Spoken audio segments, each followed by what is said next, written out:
asalaamaaleykum wa rahmatullahi taala wa barakatu jërëjëf mbokku téléspectateur ak téléspectatrice bu télévision nationale et la Mauritania mais également jërëjëf yéen ñi nga xam ne yéen a taamu seen émission xeltu di nu topp gaaw bu jot su fukki waxtu ak benn jote gannaaw bi nga xamee ni nuyu nañ leen sant leen gërëm leen tey jii seen émission xeltu dellusiwaat ak beneen kàngam ci biir réew mi koo xam ni ràññee nañu taxawaayam ci liggéey bu muccaay bi nga xam ne mi ngi koy def jëmale ko ci jigéen ñi jëmale ko ci taxawaay bi nga xam ne tamit que mi ngi koy def ci biir société bi muy sociologue di chercheuse mu nekk koo xam ne tey jii kenn dootu ko présenté ci biir réew mi ak bitim réew même mu doon une fierté tey jii bu réew Mauritanie ñu koy wax Awsa Mamadou Ndiaye Awsa Mamadou Ndiaye mooy sunu invité tey jii ñu war a ànd ak moom nag ci waxtaan wu yaatu ngir xool tey jii lan la ñu war a mën a indil tey jii ngir jariñ ko askanu réewu Mauritanie madame Ndiaye ñoo ngi lay nuyu di am mbégte am kontaante dalal la tey jii ci plateau bu xeltu ñu bàyyi la nga nuyu ak mbokku téléspectateurs yi. jërëjëf Babacar ma lay gërëm di la sant di kontaan ci jàkkaarloowaat bi ñuy jàkkaarloowaat di nuyu askan wi seetaan télévision Mauritanie yëpp di wax jërëjëf ci invitation bi di xalaat waxtaan ak ñoom ci nu mu gën a yaatu. voilà tey jii sunu thème tey jii ñoo ngi koy wax financement communautaire et la participation à la couverture santé universelle bi nga xam ni jigéen ñi lan koy waxanteel est-ce que tey jii thème bi ñuy waxtaan tey jii mën nga ma ci dellu sil tey jii soo ma la doon laaj lan moo undu ak ban njëriñ la am. waaw Babacar bu ma nee finance communautaire ni couverture participation à la couverture santé universelle di ci woo jigéen ñi maa ngi jëmale kàddu gi tuuti ci li ñuy wax droit et redevabilité ndax bu ñu defee taxaw seetlu ñoo ngi yuuxu ci fépp fu ñu toll ci buntu yeeg palanteer yépp ni dañu am droit mais est-ce que ñoo ngi seetlu tuuti suñu li nga xamante ni mooy suñu ak yelleef ndax boo laajte ak dafay fekk nga war a mën a def say yelleef ba mu mot yelleef nag mooy redevabilité ndax tey ñoo ngi liggéey ak nit ñi nga xamante ni xëy na ñoom ñoo ñu yoreel lu bëri ci réew mi bu jigéen jógee ni man am naa ak ci wér-gu-yaram bu jigéen jógee ni am naa ak ci ndox am naa ak ci courant am naa ak ci nangam ak nangam mais dañuy liggéey ak nit yi nga xamante ni dafa am ñoom tamit seen doole fu mu yem wala seeni pouvoir maanaam nguur gi tey bu lay liggéeyal mën na la defal lu ñuy wax ndox mën na la defal lu ñuy wax courant mën na la ubbil li ñuy wax hôpital mën na la ubbil li ñuy wax école mën nañu la defal ay goudron tout ça c'est des infrastructures yi nga xamante ni le peuple a droit à ça mais quelles sont les redevabilités du peuple par rapport à cette disponibilité bu ko état disponibiliser ba pare lan mooy redevabilité peuple bi par rapport à ces institutions là léegi tey ñun jigéen ñi ñu ngi yooxu li nga xamante ni moom mooy droit à la santé plus particulièrement la santé sexuelle et reproductive vu que nous sommes dans un mois où on ne parle beaucoup plus que de ça d'ailleurs parlant de octobre rose et du cancer du col de l'utérus et du sein tey jigéen ñi bu ñu taxawee ni tey am nañu droit ci am faj bu baax am nañu droit ci accompagnement bu dëgër mais ñoom lan mooy seen apport ci loolu moo tax tey c'est la grande question lan mooy seen apport ci loolu waaw loolu moo tax tey ma ne financement communautaire ak engagement vers la couverture sanitaire universelle des femmes. nan la jigéen bi war a taxawee tey jii mën a dugg ci cadre boobu nga xam ne wax nga ko mu yëg ci boppam am ci sañ-sañ mën a soogam di revendiquer li nga xam ne moom mooy àqam. voilà merci Babacar question bu pertinent bi nga xamante ni dama ko togg ba mu ñor xalaat ci lu bëri balaa ma koy mettre en place tey jii maa ngi ci à peu près 4 groupements yi nga xamante ni commencé nañu seen xaalis ba yegg ci un certain taux de millions jigéen ñi ñoo ngi liggéey ci lu bëri di am xaalis mais xamuñu xaalis bi nan lañ ko war a investir correctement convenablement et dignement quand je dis correctement convenablement et dignement dama bëgg a wax ni jigéen war na mën a liggéey ba am kër war na mën liggéey ba am oto mais war na mën a liggéey it ba wér ndax or bi neex na kër bi neex na oto bi neex na mais est-ce que boo wérulee daa ko jëriñoo donc wér gu yaram boobu laay waxtaanee jigéen ñi tey ñoo ngi dajale xaalis gu bëri ñi nga xamante ni ci tontine yi lañ koy générer yenn saa ñi nga xamante ni ay commerçant la ñoo ngi am ay yenn bénéfices yi nga xamante ni ñoo ngi koy denc li nga ci li nga xamante ni xëy na du loolu moo gën rënk par exemple.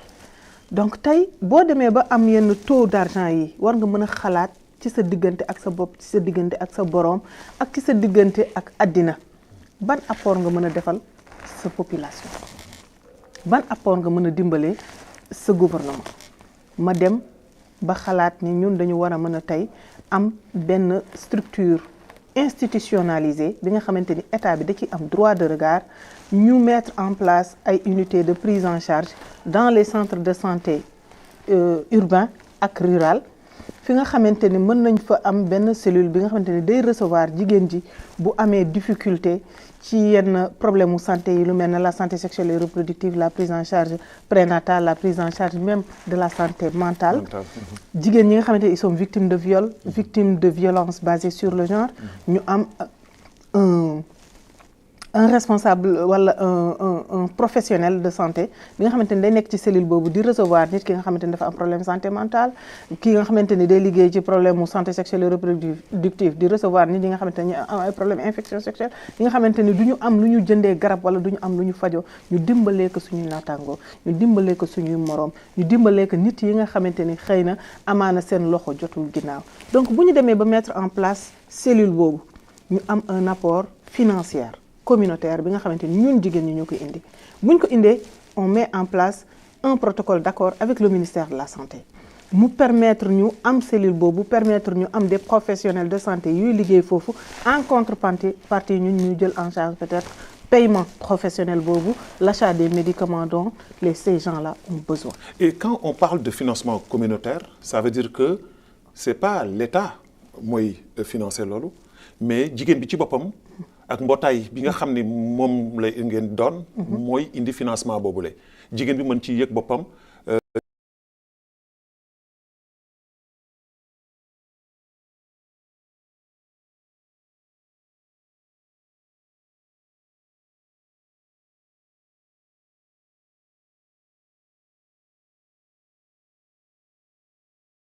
ci wàllu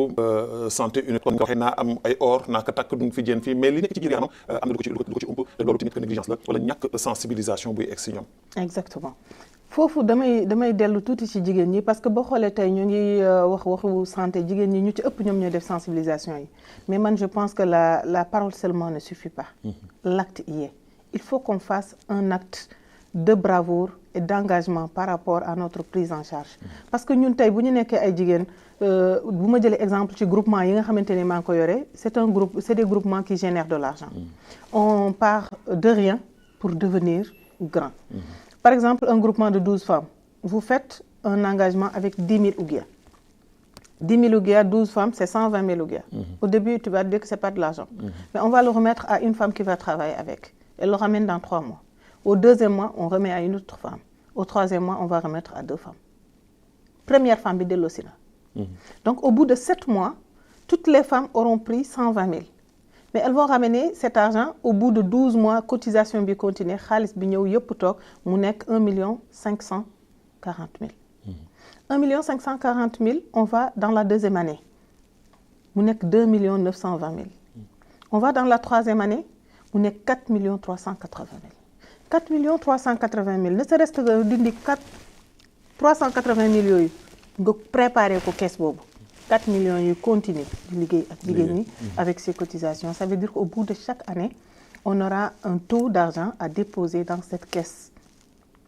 Vous voyez? Et c'est pas un seul groupement, nous sommes à 4. Peut-être que ça pourrait se proliférer à 5, 6 et d'autres vont avoir une certaine jalousie. ñëw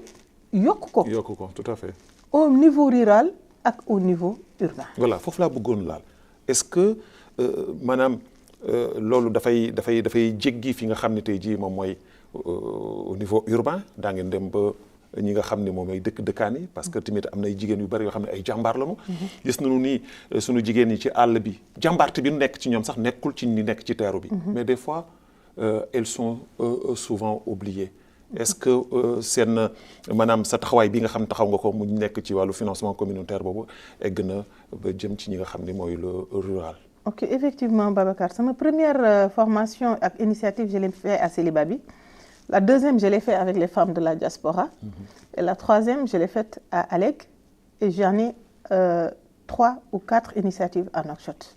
dëgg la Nouakchott moo mujj mais Nouakchott moo gën a gaaw gën a yaatu. Pourquoi? Parce que jigéen ñiy liggéey ak am les moyens la plupart sont basés à Nouakchott. Et la plus grande bi gën a avancée c'est celles qui sont dans la diaspora. Okay. Donc il y a des disparités quelque part mais il faut comprendre aussi que les moyens ne sont pas les mêmes. Voilà, donc sur ce même sama coin fi ma dëkk il y a une caisse bi nga xamante ni je l'ai commencé il y a 3-4 mois qui a généré presque 720 000. Donc c'est quelque chose bi nga xamante ni nit ñi duñ ci bàyyi xel mais mën na liggéey mën na dimbale. nga tax bu ma naan balaa nga naan naam ne fa état mën na dimbale mais dimbal na ca fekk loxol borom. mais madame Aoussa est-ce que aussi tamit que ci fànn boobu ñi nga xam ne moom mooy la formation bi nga xam ne jigéen bi war na ko yor parce que souvent aussi ñi ci adhéré wu duñu ay jigéen yoo xam ne am nañu formation parce que la formation elle est tellement importante de telle sorte que soo bëggee réaliser li ni mel pour nit ki mën ci réussir il faut que mu am le minimum de formation est-ce que sur ce plan-là aussi tamit que yéen a ngi ci yaa ngi ciy xuus. Effectivement, Babacar, d'ailleurs, ma première casquette, c'est que je suis formatrice certifiée et sociologue et chercheuse. Donc, chaque initiative, je fais le mapping à savoir quels sont les besoins et qu'est-ce qu'il y a à faire dans tel ou tel niveau pour qu'on puisse avancer correctement. Sur ce, il y a des formations qui sont prévues parce que la première phase d'abord, c'est de leur faire comprendre qu'ils peuvent générer de l'argent. Et la deuxième phase, c'est de leur faire comprendre qu'avec cet argent, ils peuvent faire des choses. Et la troisième phase, c'est de leur faire participer à la couverture sanitaire universelle. Donc, il est important à chaque phase, nous devons une formation, ben genre évaluation, xam kan mo meuna def lan ak kan mo meuna nek ci ban niveau ak kan mo meuna nek en face des interlocuteurs ñi nga xamanteni ñom lañu wara meuna collaborer ba li yépp. Très bien. Alors sur ce plan yaa ngi wax léegi li nga xam ni moom moo jëm ci wàllu diaspora bi. Diaspora boobu est-ce que liggéey bi yomb na ci yow tey jii parce que xëy na nekk Nouakchott yomb na déplacé wu dem fii Célibabi wala dem Alec wala dem Rosso peut-être que ça va être un peu facile mais est-ce que ce déplacement au niveau de la diaspora quand on parle de diaspora ñu ngi jëm en dehors du pays est-ce que loolu yomb na ci sa liggéey ak nan la liggéey bi di doxee ak ñi nga xam ne ñoo nekk au niveau de la diaspora. Bon, dire que c'est pas aussi difficile parce que c'est une activité qui ne demande pas beaucoup de rencontres présentielles. Première rencontre bi mo am solo bu ñu comprendre le concept et l'initiative rek le reste ça suit. Donc c'est des femmes qui sont en Amérique, en France, en Belgique, quelque part Italie wala Espagne, mais quand même c'est des femmes yi nga xamanteni ils ont très bien compris le concept parce que la première réunion a été faite à Nouakchott et après ils ont suivi. Depuis lors, je n'ai jamais eu de problème ci situation financière ou avancement qui bi. Initiative bi, ils envoient leur cotisation à temps, qui wara jël, qui wara dellosi. Donc jusque-là, j'ai pas eu de Et sur ce problème. plan, amul ben jafe-jafe parce qu'en général, jigéen ñi fu ñu tasee si ay mbootaay ay problème la surtout su fekkee ne xaalis la daa gis ñoo xam ni jub nañu mais daa gis ñoo xam ni jub moom ak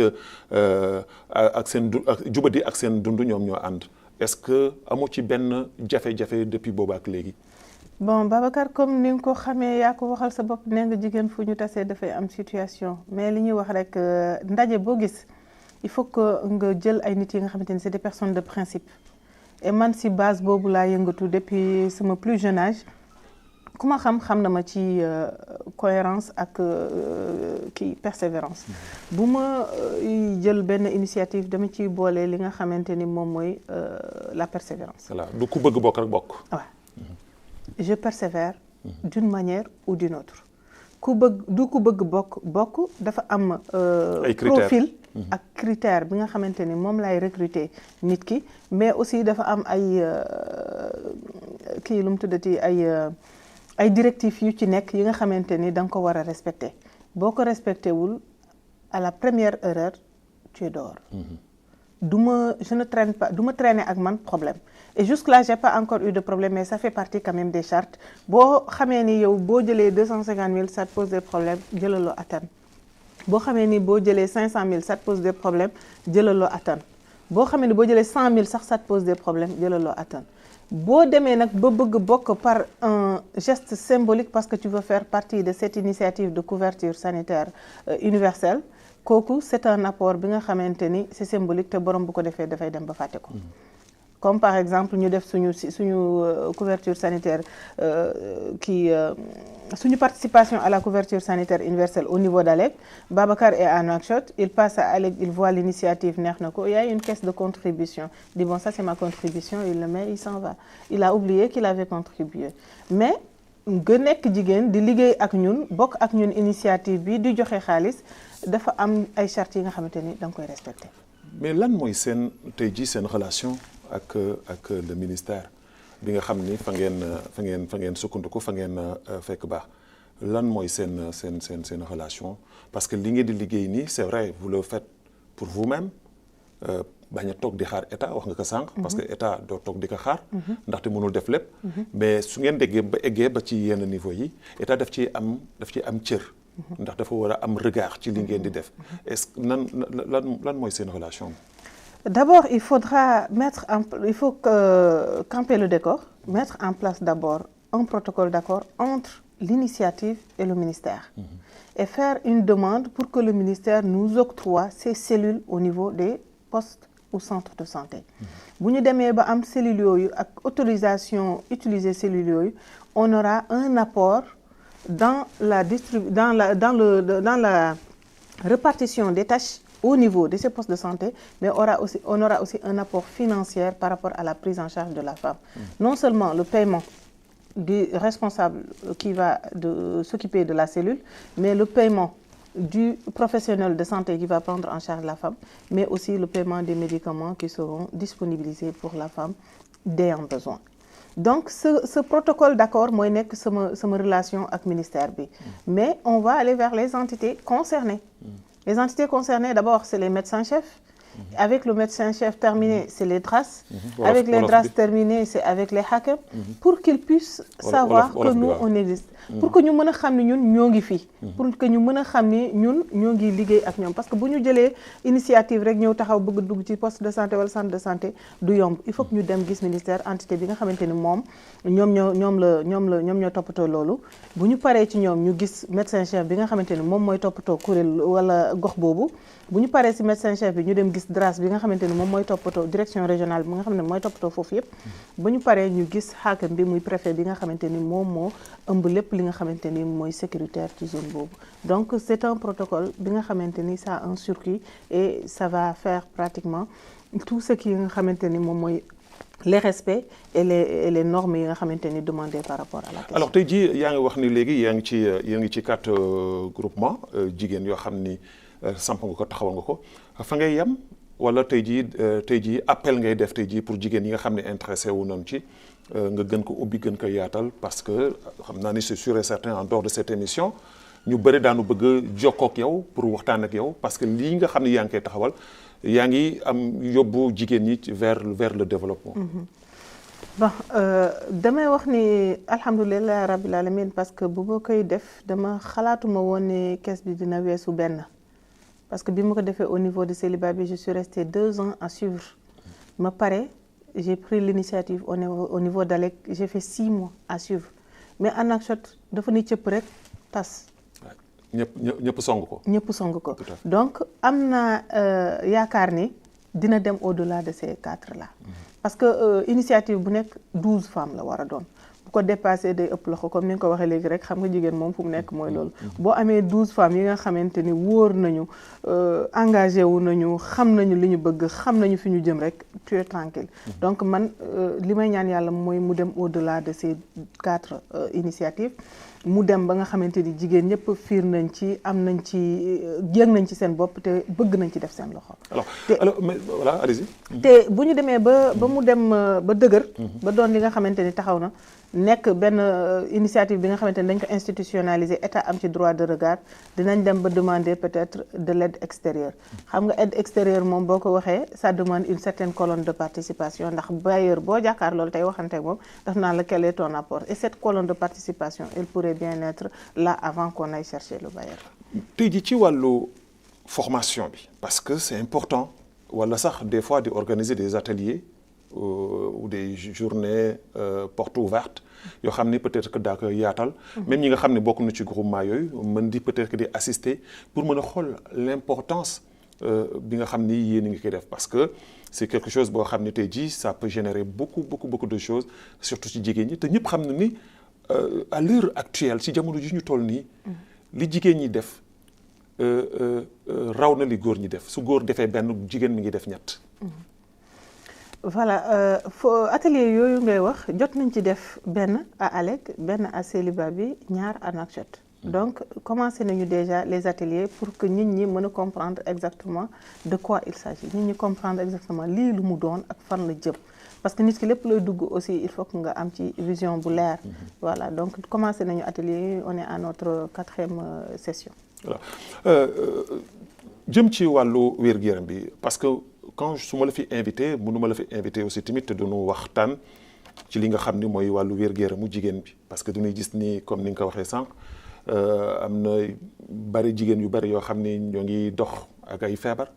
dox ay feebar yoo xam ni xëy na am na mu sax kerso pour ko wax mu jóg ci kaw yow nga am benn taxawaay bu am solo boo xam ne yaa ngi koy def jëmale ko ci wàllu woowu nan ngay dundee ak jigéen yooyu nga xam ne tamit que des fois ñu ngi am ay métit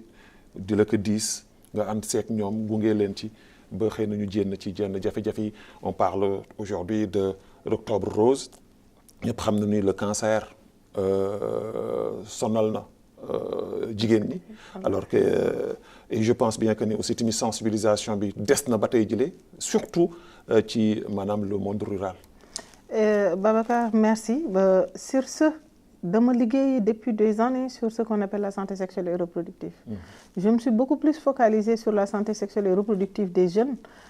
depuis presque 10 ans lay wax wala 12 dama liggéey ak xale yi nga xamante ne dañoo toll ci découvrir seen bopp xam lan mooy seen développement corporel ma liggéey ci loolu à un moment donné je me suis rendu compte que je recevais beaucoup plus les parents des enfants que des enfants. Voilà donc jigéen ñi maa ngi liggéey ak ñoom ci fànn bi nga xamante ni am na solo trop parce que maa ngi liggéey au niveau d'AGD comme responsable de centre de santé communautaire et centre de santé communautaire boobu li muy def mooy la santé sexuelle et reproductive des femmes la promotion de la planification familiale et la CPN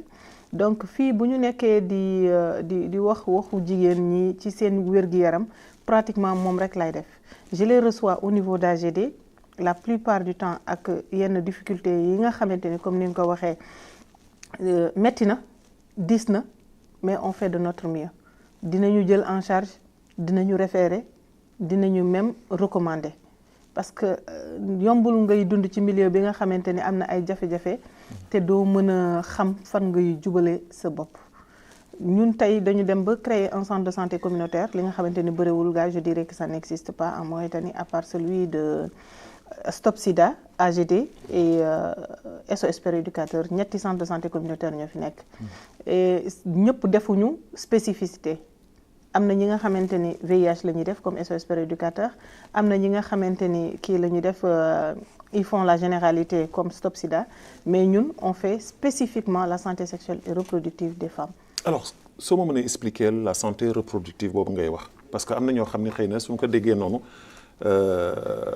duñ ko comprendre peut-être que Babacar comprendre na ko yow comprendre nga kii nga xam ne dégg na tubaab comprendre na ko. tey ji soo ko doon expliquer pour mu gën a leer ci bopp ki nga xam ne moo ni seetaan. waaw lépp li nga xamante ni wér-gu-yaram jigéen la jëm ci njur bi jëm ci ëmb ak wasin jëm ci toppatoo jigéen ci biiram. ndax jigéen dafa ëmb lu bëri. képp ku nga xamante ni dem nga ba toll ci sëy wala dugg ci néegu sëy rek am na yenn feebar yu sew sewaan yi nga xamante ni day commencer jël wut kër ci yow buy wut kër nag yow yaay am seetlu ci sa bopp jigéen ji yenn saay am lu nga xamante ni dal na ko du ko comprendre yow mi nga xamante ni yaa ngi liggéey ci santé bi xëy na mën nga ko comprendre bu ñëwee diis la que yow mën nga déceler problème bi c'est dû à quoi instant boobu nga mën ko dimbale mais loolu aussi il faut que jigéen bi am seetlu ci boppam parce que weer bu nekk am na lu lay dikkal am na gis mbaax am na toll ci jël biir am na toll ci am na fooy toll da ngay mel ne kuy jafte donc pour te dire que rek yow sa yaram da weer bu nekk am na nu muy mel du ëmb ak wasin rek mais yaram bi dafa am li nga xamante ni da ciy développé wu am na li nga xamante ni ci suñuy lekk lay jóge suñu façon lekkin am na li nga xamante ni ci stress bi lay jóge am na li nga xamante ni ci sentiment yi lay jóge am na ñi nga xamante ni li nga xamante ni ci nekkin bi lay jóge am na li nga xam ci settin bi lay jóge donc jigéen dafa ëmb lu bëri dafa ëmb lu bëri te wérgu yaramam dafa jot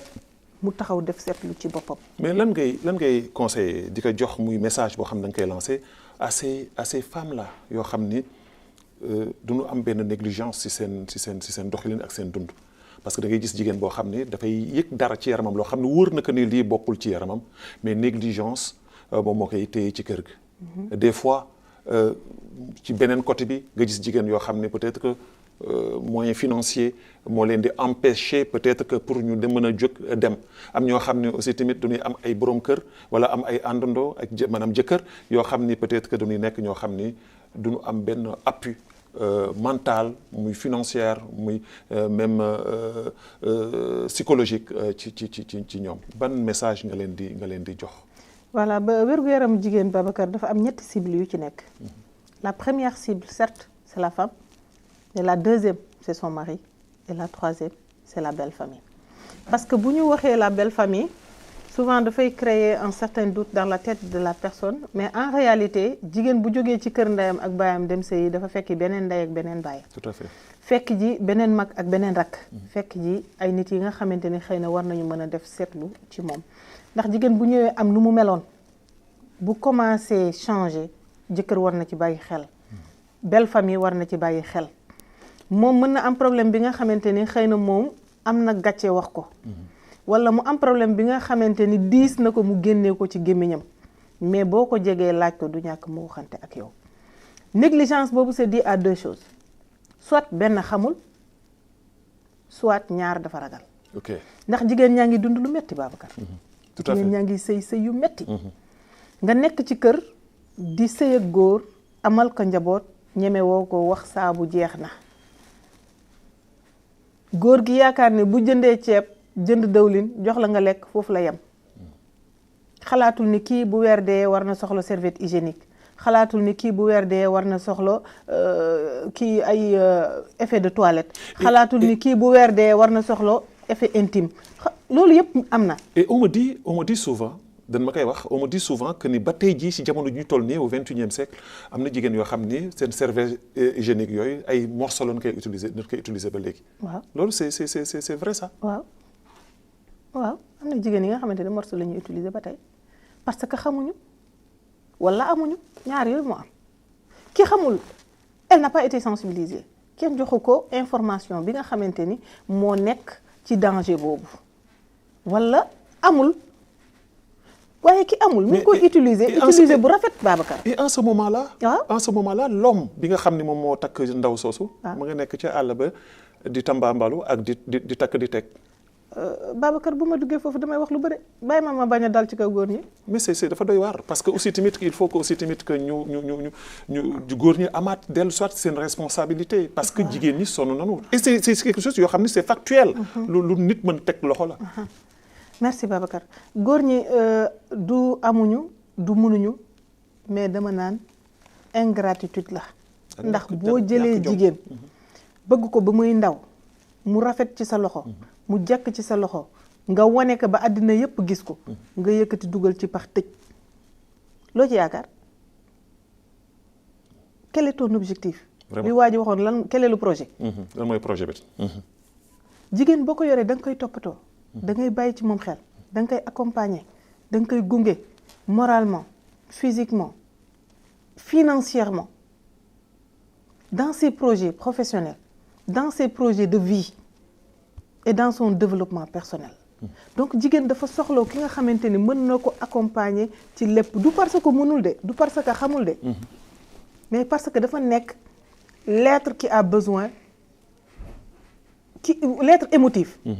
La femme c'est l'être émotif en quelque sorte ndax émotion bi góor dul am yëpp mi ngi ci jigéen. Tout à fait.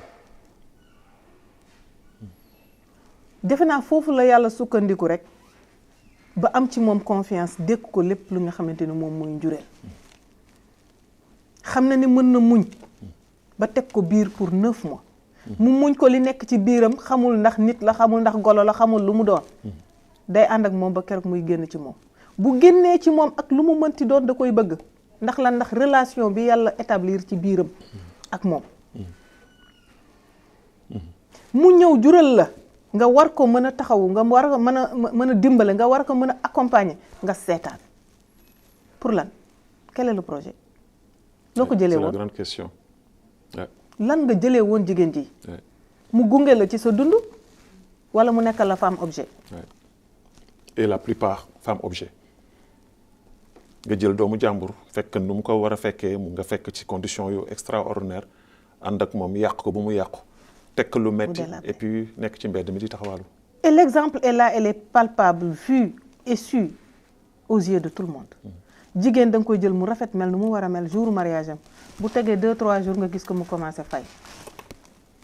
li muy fanaanoo yàlla moo xam li muy yendoo yàlla moo xam ni mu nekkee yàlla moo xam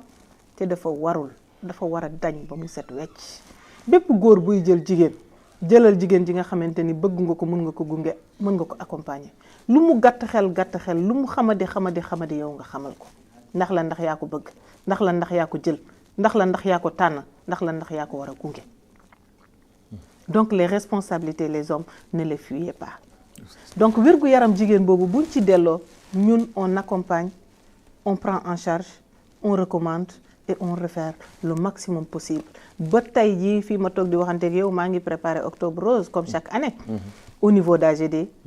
Octobre Rose c'est le 25 octobre bii nga xamante ni ci la ñu jëm ñoo ngi ci ubbi yeneen sensibilisation ubbi ci yeneen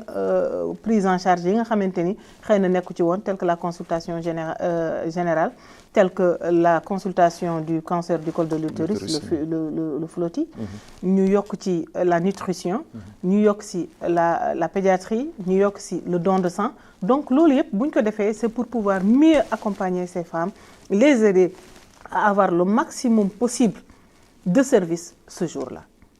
Et en même temps, nous allons aussi faire 2 conférences en parallèle. La conférence Octobre Rose, spécifiquement, c'est quoi et pourquoi Octobre Rose, et une conférence sur la santé mentale et l'accompagnement psychosocial. Très bien. Madame Aoussa, am na beneen point boo xam ne dafa sensible nekk loo xam ne aussi tamit que mi ngi lëmbee àdduna bi soo ko xoolee tey jii c'est vraiment choquant mais l'État a fait un travail certes sur ce point jéem a essayer éradiquer ce problème-là mais ça perdure muy la mendicité et sur ce point da ngay gis que ni ñi nga xam ne ñoo ci ëpp ñi koy def ay jigéen lañu et yamatul kese ci jigéen bi da ngay ñëw tàllal sa loxo ci carrefour yi mais da ngay jël toute une famille sa njaboot xale yoo xam ne duñu war a jàngi xale yoo xam ne ñoo ngi war a nekk alxuraan xale yoo xam ne tey jii dañu war a protéger wu ci njalaw li ci tàngoor wi ci lépp mais tey jii ci carrefour yi lu nekk ba di fa def seen lépp alors yéen ngeen am ci benn cër bu am solo surtout yow mi nga xam ni yaa ngi dox ci loolu depuis des années et des années di ci def ay résultats fan ngeen toll ci loolu est-ce que vous avez pensé quelque chose ci mbir moomu pour mën a fexe ba sensibilisation mën a dem ndaxte lii ngay def tey jii muy financement communautaire boobu kii toog ci carrefour bi di yalwaan nekk jeeg boo xam ne dara jotu ko tey ji su duggoon ci loolu mën na ci gagner liggéey ci am dignité am parce que dignité tamit mooy nit. D'où la naissance de mon initiative l'Organisation mauritanienne pour le développement social OMDS. ñoo ngi liggéey depuis presque 5 ans ci lu jëm ci loolu ñoo ngi dimbale le maximum possible pour dimbale ces familles-là à sortir de cette histoire de mendicité mais comme ni ñu koy waxee rek lépp loo gis am na étude. te boo xoolee comme ni ñu ko waxee jigéen ñi koy def ñu ci ëpp. dara jotu leen mën nañu liggéey. ne dañu am benn gëm-gëm bi nga xamante ni muy facilité. nit boo bëggee l'argent facile pour nga avancer day difficile. da ngay yaafus boobu nag moo tax muy perdurer ci tali bi mais ñi nga xamante ni gëm nañu seen bopp yaakaar nañu mën nañ ci génn ñu bëri génne nañ ci leen génne nañ leen ci ñoo ngi liggéey am seen activité génératrice de revenus di fu ñu toll it ñoo ngi gën a développé wu ci seen bopp ñii dañu créer ay pressing ñoo ngi fóot ñii ñoo ngi créer ay petit traiteur ñoo ngi togg di yekk di jaay ñii ñoo ngi ci seen atelier personnel am na ñi nga xamante ne sax ñoo ngi def couture coiffure mais am na ñi nga xamante ne gëmuñu loolu ñoo des encore ci mbedd bi Babacar bu ñu amoon main forte ñu dimbale ñu surtout état bi mu taxawuñu ci loolu wax dëgg yàlla war na fi mën a dañ parce que c'est la pire des images qu'on peut voir de la Mauritanie jigéen ak njabootam toog ci kaw tali di yalwaan dafa waru yaa ngi voyage yi di dem ci àdduna bi di dem di dellu siwaat tey jii soo doon comparé tey jii jigéenu réewu Mauritanie ak jigéenu ñi nga xam ne ñoo nekk ci bitim réew nan nga koy peser ak nan nga koy jàngate ci seen doxalin ci seen façon de faire ci seen développement ci seen yokkute. dañu naan jigéenu bitim réew dafa am nu ñu leen taataanee muy liggéey bitim réew ngay gis jigéen ju wasin tay sangu tay takk ndigam ba mu dëkkër jël bootam doomam boot yenu palaatu karitéem jaayi nga fekk ko Mali nga fekk ko Burkina nga fekk ko Niger nga fekk ko Bénin nga fekk ko Togo nga fekk ko Côte d'Ivoire c'est des femmes yi nga xamante ni c'est des femmes battantes ñun mu am nuñ ñu yaree am nuñ ñu taataanee muy la facilité waaye dañ ni ku màgg yaraat sa bopp xam li nga bëgg ndey ak baay dañuy bëgg tout le temps lu la neex mais am na fooy tollu ndey ak baay dañuy dem bala kon yaay yaraat sa bopp xam li nga bëgg li naar di wax bërmi karaak yow yaa war a defaraat sa trajectoire xam li nga xamante ni moom moo la warte loolu nga bëgg nga dox ci te gëm ko it mais bu ñu nekkee ay nit yi nga xamante ni dañ jël suñu ngëm-ngëm yëpp teg ko ci sëy yaakaar ni sëy projet la sëy du projet sëy du projet loolu dafa war a leer ci jigéen ñi sëy du projet dafa war a leer ci boppu jigéen ñi góor bu ñu la takkee bu la takkee dëgg la nee nañ ko ar-rijal qawwamin ala nisa góor ñee war a toppatoo jigéen ñi boo ko takkee yaa koy jox lekk yaa koy jox naan yaa koy solal mais boo demee ba nekk nit ki nga xamante ni jàng nga wala am nga kàttanu liggéey def ko qu'est-ce qui t'empêche te boo ko defee day dellu ci yow rek dellu ci sa njaboot tout à fait et dellu sa alléger aussi sa jëkkër tout à fait alléger aussi sa jëkkër mais am na ngeen vivre benn vie d'harmonie bi nga xamante ni xëy na soxlaalu leen kenn dara mais am na aussi ci wàll woowu ay góor yoo xam ni dañu tëxa kenn mënu leen jàtt pour ñoom comme ni nga ko doon waxee jigéen bi objet la amul lenn lu dul dafa war a toog ci biir kër gi toppatoo njaboot ji di ko yakkal su toggee su ñëwee wàccee mu yakkal ko loolu lay jàpp des fois da ngay gis jigéen yoo xam ni c'est des intellectuels am nekk ay cadres seen liggéey yàqu na ndax lan ndax jigéen góor bu fiir Babacar lu feeñ ci sëy nuyoo na ci ngoro la kon kooku responsabilité jigéen bi nangu la waaw loo nangu rek ñu teg la ko tout à fait koo xamul loo koy def rek nu mu la defa tax loolu mooy dëgg kon nit ki amal sa conviction de vie man ma am sama bos bu ñu amee un consensus déggoo nañ ci ñu sëy bu ñu ci déggoowul wutil feneen ma wuti feneen mais du ma jaay sama ngor sama dignité sama cadre intellectuel ak lu mu mën a nekk ak fu mu mën a yegg ci àddina ndax yow lan mooy bëgg ndey ji dut boo bëggee nit ki ba mu jaral la sa àddina yépp bés ñëw mën na fa ñukk nga am lu la naqadi nga jooy bii ba mu fees sotti ci ba ca des te ki nga koy jooyal du ko fekke donc nit da ngay am fulla am fayda am sa ngoru bopp taxawal sa bopp gëm sa bopp ku la ci fekk xayrun ku la ci fekkul mbaala yaa man loolu laa ko jàppee jigéen nag tey ce n'est pas parce que je fais la promotion de la femme moo tax ma war a wax jigéen ji na nekk jigéen ju réfractaire jigéen ju autoritaire wala jigéen juy xeex non ku nekk xam nga ni ngay tojee sa bopp janax mais foofu tamit que war nga ci waxante ak jigéen ñi parce que bari na jigéen yoo xam ne tey jii ëppale tuuti ak am liberté tuuti si sa diggante ak sa borom kër dana tax aussi tamit que fa nga war a teg sa borom kër respect ba nga war a dox ci moom doo ko jox doo ko def alors moo lay indil def lu ma neex wax lu ma neex fu ma neex dem lu ma neex dem heure bu ma neex laay yéeg heure bu ma neex laay wàcc am na góor yoo xam ni amul benn responsabilité seen kër loolu tamit je pense que aussi tamit am sa autonomie bopp taxul tamit nga def lu la neex mooy li ma la wax rek Babacar lu feeñ ci sëy rek nuyoo na ci ngoro la tànn mooy wax ji booy tànnal ki nga mën nga tànn ki la mën am na benn animateur télé buy wax sëñ bi booy takkal ko mën a toj sa njàpp ki nga xamante ne bu la waxee nga def bu la waxee nga def lu mu la wax nga def te yow loo ko wax mu def loolu lay wax ci gis nga sëy dafa doon li nga xamante ni ñaar ñi koy def dañu war a nekk ay nit yi nga xamante ni seeni jikko day coïncider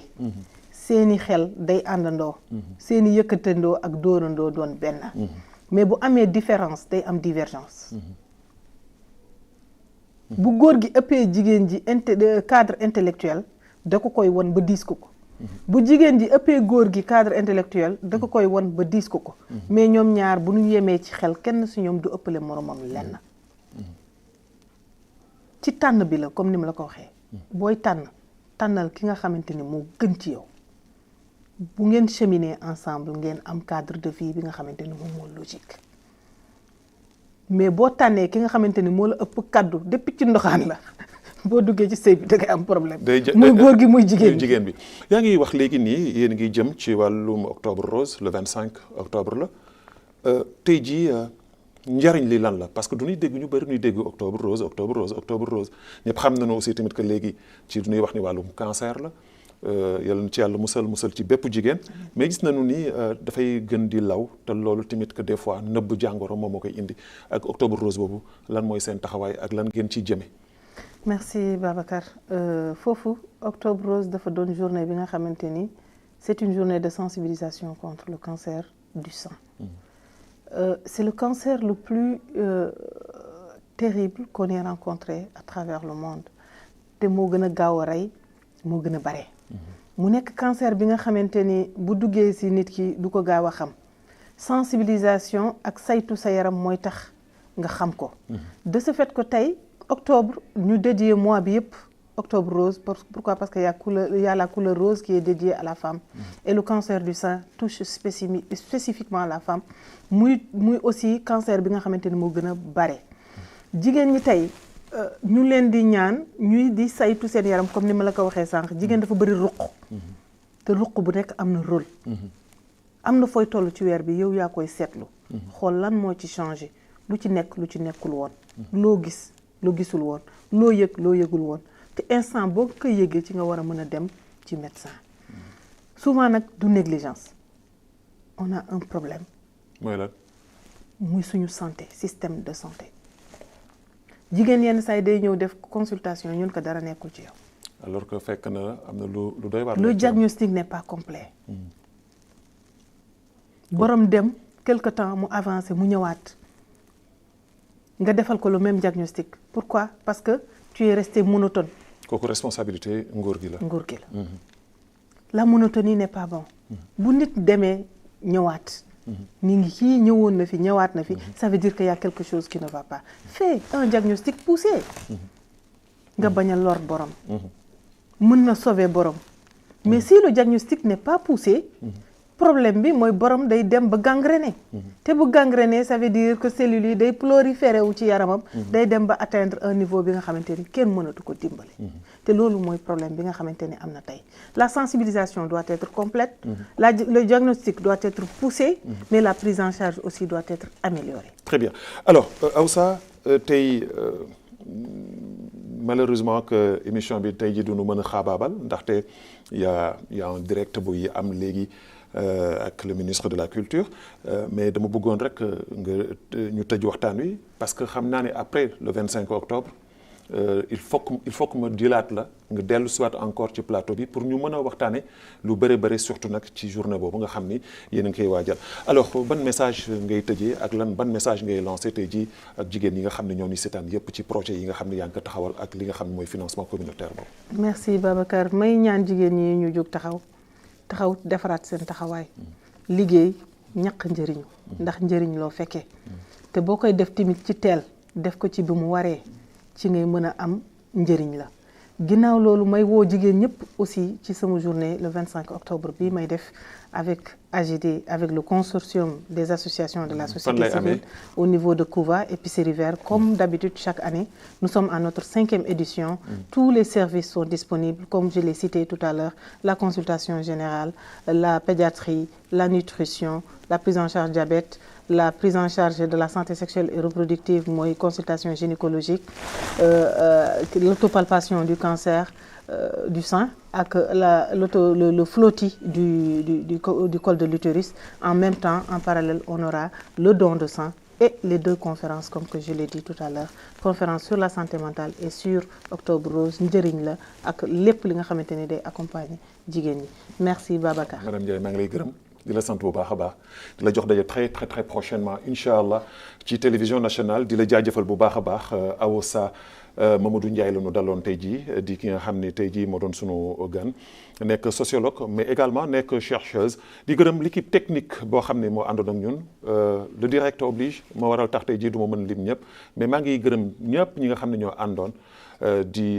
leen jox daje incha allah samedi prochain ci beneen émission yal na yaaf jàmm ci biir mi yal na yàlla muccal leen muccal nu dégg nu ci géej xewal wasalaamaaleykum wa rahmatullahi taala wa barakatu